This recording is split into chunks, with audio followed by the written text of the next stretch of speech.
Chers consommateurs de nos actualités de province, bienvenue à ce rendez-vous.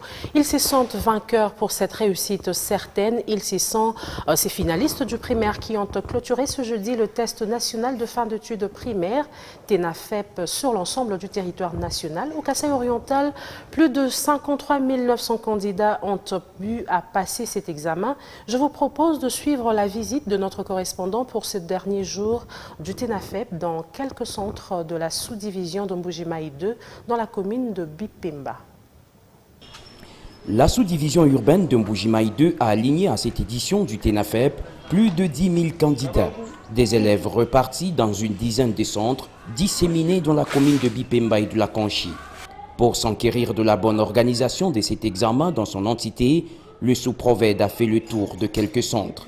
Jeff Mbiachimanga s'est félicité notamment du taux de participation à ce test national, hormis quelques difficultés.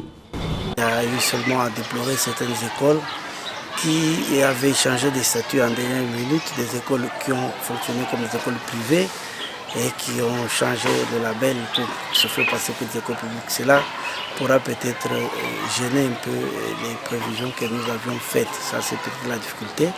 Une autre difficulté, dans certains centres, on l'a noté, la disparition des bancs pupitres. Vous savez, avec le confinement, certaines écoles ont perdu des bancs pupitres. Déjà, jeter un coup d'œil sur les quelques effectifs dans certains centres que nous avons visités. Il y a, surtout dans les écoles privées, quelques candidats qui n'ont pas pu répondre présent, qui se sont abstenus, mais il y a un taux de participation assez élevé dans les écoles publiques, sûrement parce que là, la participation était gratuite.